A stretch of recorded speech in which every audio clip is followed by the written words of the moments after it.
Internautes, bonjour, bienvenue sur notre chaîne Guerre et Paix pour notre interview de la semaine, consacrée cette fois aux très vives tensions qui opposent actuellement les États-Unis à l'Iran. Avec nous aujourd'hui, Michel Rimbaud. Michel, bonjour. Bonjour. Alors vous avez été ambassadeur de France dans plusieurs pays du Moyen-Orient et d'Afrique. Oui. Vous êtes spécialiste de la géopolitique, vous êtes écrivain et vous êtes l'auteur du livre Tempête sur le Grand Moyen-Orient, sorti aux éditions Ellipse. Oui. Je précise que d'ailleurs je viens de publier donc, le livre, l'apparition officielle a été il y a avant-hier ou il y a 2-3 jours, et le livre est depuis plus d'une dizaine de jours dans les librairies, un livre sur les guerres de Syrie, qui est publié aux éditions Glyph. Très bien. Donc qui est maintenant désormais dans les librairies, sur l'internet. Merci pour la précision. Alors sans transition, ma première question. Quand je parlais de très vives tensions au Moyen-Orient en introduction, je faisais référence à l'incident du drone américain abattu hier par la défense iranienne près du détroit d'Ormuz, où transite un tiers du pétrole mondial. Suite à cela, Donald Trump a annoncé avoir annulé à la dernière minute des frappes en représailles, frappes qui auraient causé selon lui la mort de 150 personnes, donc des frappes si elles avaient eu lieu. Avons-nous échappé de peu cette nuit au début d'une troisième guerre mondiale ? Écoutez, je ne répondrai pas oui comme ça avec certitude, parce que Dieu merci, rien n'est sûr, même une guerre mondiale quand même, mais je ne dirais pas non plus, parce que c'est à force de jouer avec le feu, on finit par l'allumer, et le feu en l'occurrence, disons, le danger d'un incendie est quand même omniprésent dans la région, et plus que maintenant, plus que tout, dans le moment présent. Je pense qu'il y a un conflit qui ne date pas d'hier, ni même du mois dernier, entre les États-Unis et puis l'Iran, à propos de la rupture par les États-Unis du traité nucléaire qui avait été signé avec l'Iran il y a 2 ou 3 ans. Ça, on va en reparler après. Oui. Mais puis aussi, je pense que c'est un conflit qui est nourri et attisé et alimenté de façon perpétuelle par Israël depuis longtemps déjà. Le rêve d'Israël, finalement, c'est que les États-Unis déclenche une opération militaire contre l'Iran pour détruire le régime iranien entre guillemets, et c'est-à-dire pour détruire le pouvoir iranien, et puis pour mettre fin aux ambitions iraniennes dans la région. Ça, je crois que c'est l'Iran.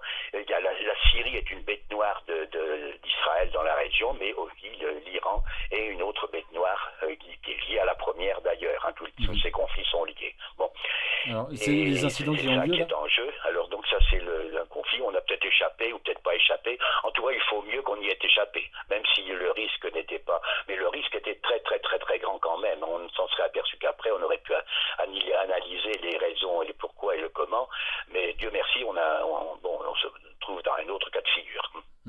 Donc on peut dire que ça va quand même crescendo, puisque là il y a eu un drone abattu et une annonce de frappe annulée. Mais si on place dans un contexte plus récent, il y a eu l'incident de deux tankers attaqués le 13 juin dernier, pour lesquels les États-Unis ont accusé l'Iran.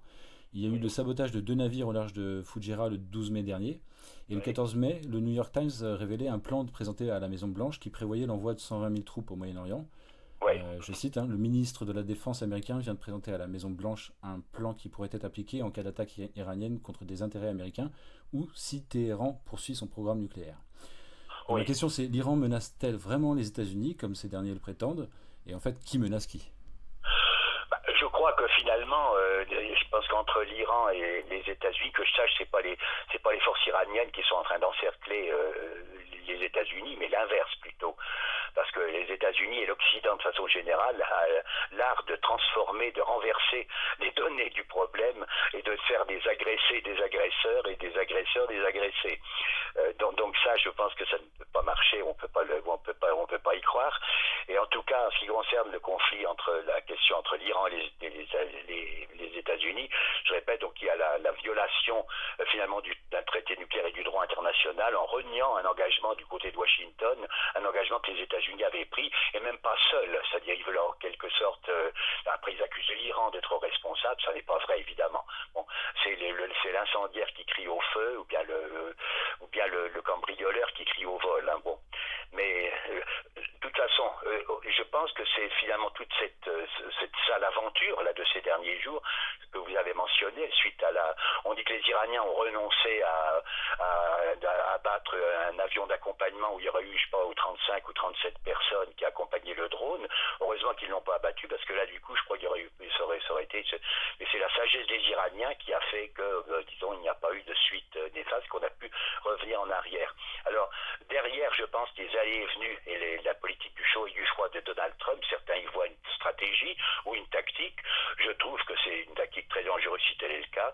Moi, j'y vois plutôt, c'est moi qui ai inventé cette thèse, mais je pense plutôt que cette politique du chaud et du froid reflète, ou est utilisée en tout cas, par Donald Trump pour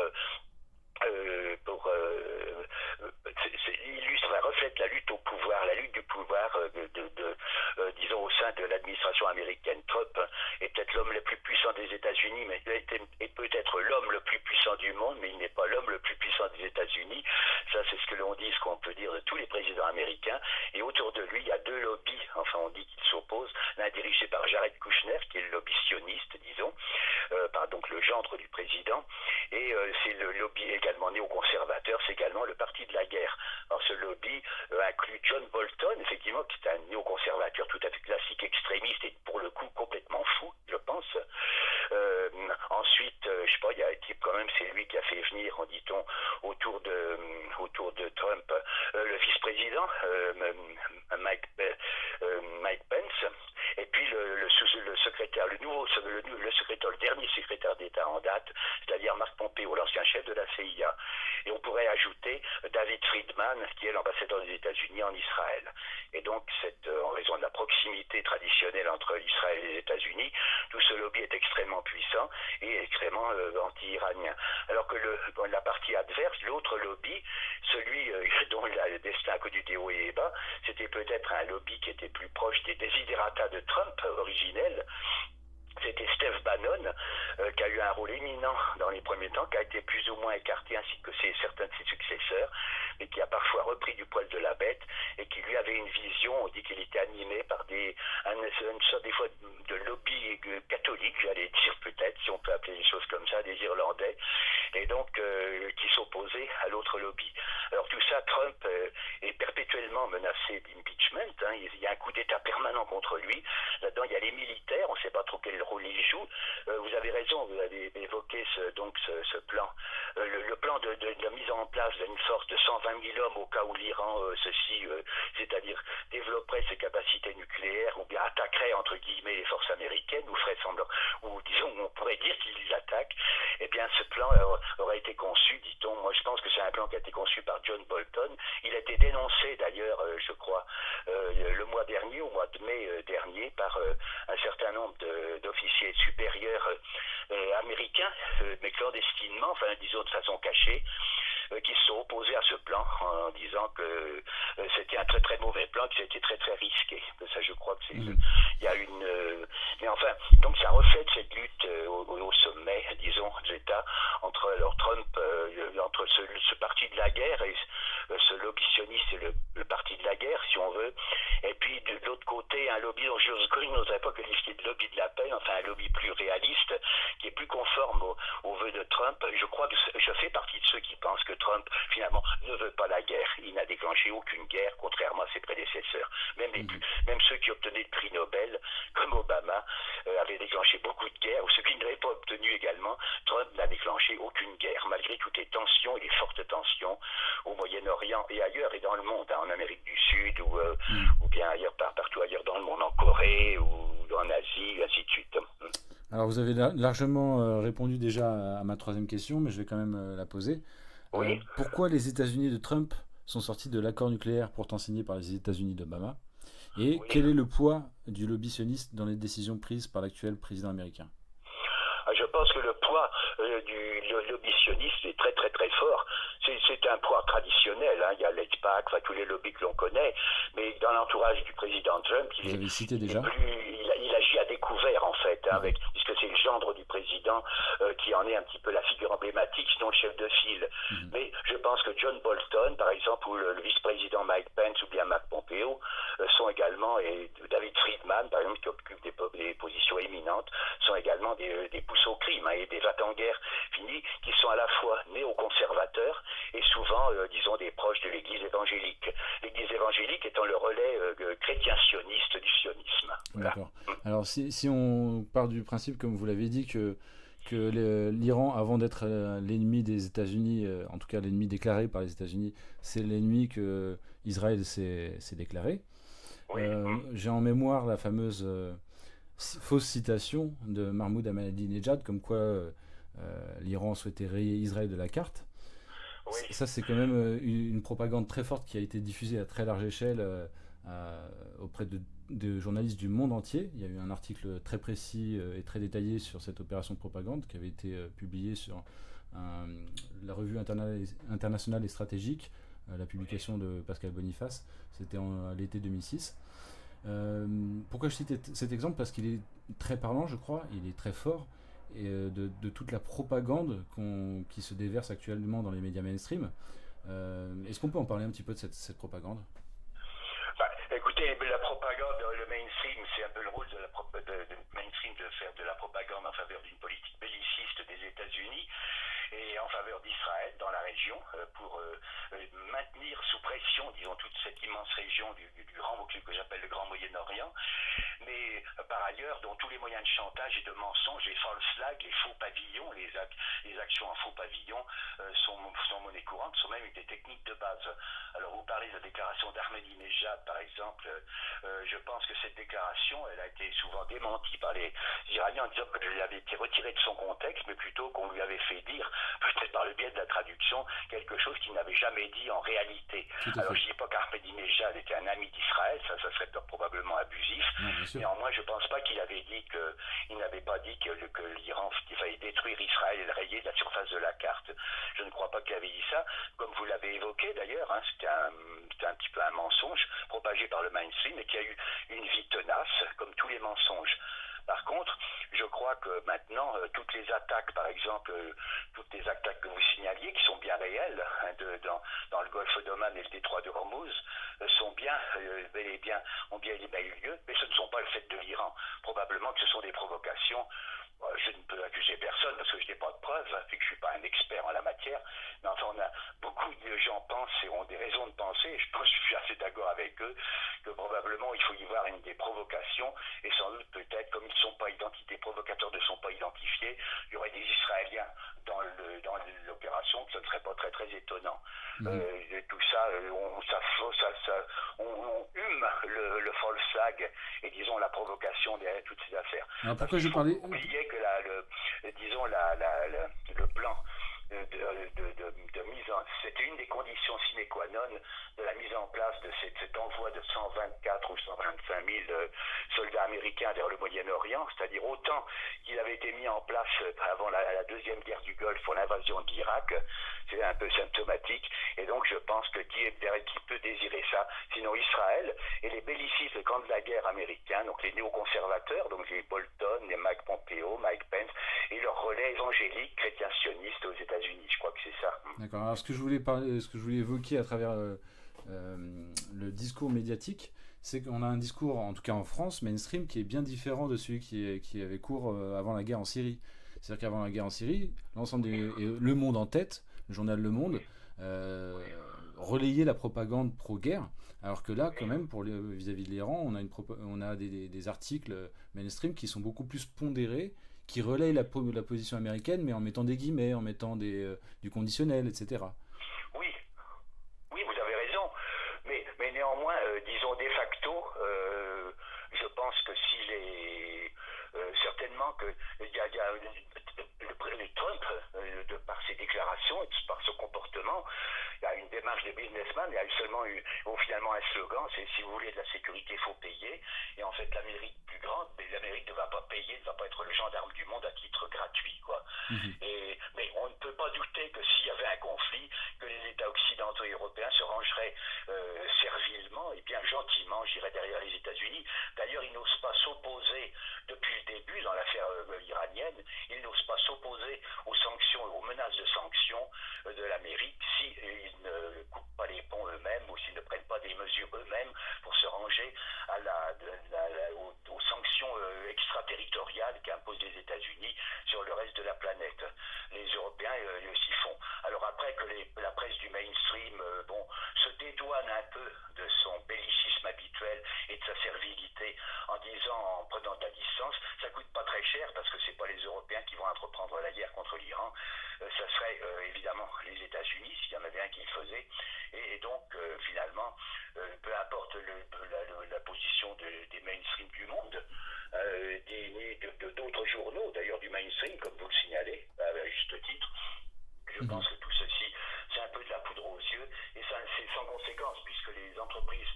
française finalement se plie, préfère ne pas courir de risques, préfère se plier aux sanctions extraterritoriales, qu'elles soient dirigées contre la Syrie, la Russie, l'Iran ou n'importe quel autre pays, plutôt que de prendre des risques et de risquer de perdre tout leur business, disons en Amérique. Donc c'est un parti pris qui ne coûte pas grand-chose à la presse du mainstream, hein, de se dédouaner et d'avoir l'air raisonnable pour une fois, après l'avoir été déraisonnable tant de fois et de le rester sur le fond, y compris pour des conflits toujours actuels. Eh bien, je crois que finalement, c'est quelque chose, une autosatisfaction qu'il se donne à vraiment un bon marché. Eh ben, je vous remercie beaucoup. Ben, sur le sujet très important que vous venez d'évoquer, le côté extraterritorial du droit américain, comment il s'applique à travers des sanctions à des entreprises du monde entier. Ça a commencé par les entreprises européennes, mais maintenant c'est également des entreprises russes et chinoises. Il y a l'Académie de géopolitique de Paris qui a organisé en partenariat avec l'Iveris une conférence il n'y a pas très longtemps. Les vidéos sont disponibles sur ce sujet. C'est très intéressant et très important, évidemment. Donc, extrêmement important. Mais ça montre finalement, je dirais, comment la situation dans laquelle se trouve le monde, le déni de droit de la part de l'Occident, notamment de la part des Américains, qui nie toute notion de droit international. Il n'y a plus de droit international, ce droit est mort, je le dis et je l'écris souvent. Il n'y a plus de règles internationales, il n'y a plus de droit, puisque finalement ce qui passe, le droit qui compte, c'est le droit américain, ou plutôt c'est même pas le droit américain, je pense que c'est les décisions, l'unilatéralisme américain qui tente de rester, je dirais, à la tête des affaires du monde. Je crois que le problème, ce que l'on entend souvent dire des responsables américains, parce que les responsables américains ont l'habitude de dire ce qu'ils font, même quand finalement ils accusent par ailleurs que c'est du domaine du complot. Ils disent que finalement il faut se presser d'établir des normes extraterritoriales dans les 2 ou 3 ans qui viennent, parce que d'ici 2 ou 3 ans, l'équilibre des forces aura tellement changé que ça ne sera plus possible. Des normes, quand elles sont installées, elles sont installées pour une période indéterminée. Et donc c'est là on est bien dans cette situation. Par ailleurs, je pense que si M. Trump finalement a renoncé in extremis dans la nuit, si toutefois c'est comme ça que ça s'était passé dans la conscience de M. Trump ou dans son esprit, ou bien avec quelques-uns de ses militaires, je pense peut-être c'est parce qu'il n'est plus très fort, il n'est plus très sûr que l'équilibre des forces du point de vue militaire, l'équilibre des forces militaires entre la Russie, entre les États-Unis et puis leurs 2 grands adversaires, c'est-à-dire mondiaux pour le leadership du monde, la Russie et la Chine, ils ne sont plus très sûrs que l'équilibre militaire soit à leur avantage. Ça, je reste persuadé. La Russie depuis 2013. La Russie surtout pour le militaire et la Chine beaucoup pour l'économie et ça commence aussi pour le militaire. Oui, mais bien sûr, oui, c'est sûr, oui. Alors, merci beaucoup. Cet entretien est maintenant terminé. Je résiste pas à l'envie de citer un passage de votre avant-dernier ouvrage, un court extrait de la préface de Richard Labévière, le journaliste. Alors voilà cette citation. Au-delà des airs du temps et écume de chancellerie, le dernier ouvrage de Michel Rimbaud s'imposera, donc c'est l'avant-dernier ouvrage, bien sûr, s'imposera certainement comme l'un des travaux de référence sur le Moyen-Orient pour 3 raisons essentielles. Avec grande clarté et intelligence pédagogique, il dénoue et renoue avec les chronologies locales, régionales et internationales lourdes qui travaillent toujours l'Orient compliqué. Il remet sur la table à dissection des pays qui sont sortis de l'écran radar global depuis si longtemps. Bahreïn, Yémen, Soudan et Mauritanie. Quand on voit aujourd'hui le Yémen et le Soudan qui sont à nouveau sur le devant de la scène, c'est vraiment très bien vu de votre part. Enfin, il redonne au conflit israélo-palestinien toute la centralité qu'il occupe dans l'arc de crise proche et moyen-orientale, centralité déconstruite, marginalisée, sinon niée par les écoles néoconservatrices américaines et françaises. Autrement dit, foncièrement, ce livre s'impose d'ores et déjà comme l'un des grands classiques de la géopolitique moyen-orientale. Il constitue une lecture indispensable pour quiconque, étudiants, chercheurs, journalistes, diplomates, voyageurs et citoyens, désireux de comprendre l'un des arcs de crise les plus complexes et vitaux de notre histoire contemporaine. Voilà. Oui, c'est vrai qu'on aurait pu parler aussi dans le cadre actuel, cette fameuse transaction du siècle.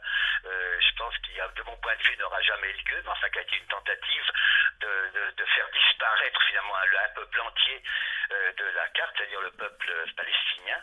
Et alors que c'est redevenu quand même, grâce finalement au conflit de Syrie, hein, c'est ce que je mets en avant, parmi les choses que je mets en avant, disons, dans mon nouveau livre sur les guerres de Syrie, disons, redonner sa centralité à la cause palestinienne. La Syrie et la Palestine ont des destins qui sont étroitement liés, puisque pour les Syriens, très très souvent, la Palestine est une partie qui a été arrachée de la Syrie historique. Tout comme le Liban. Et merci beaucoup pour cette interview, Michel. Et d'autres pays, d'autres parties de la région aussi également, oui.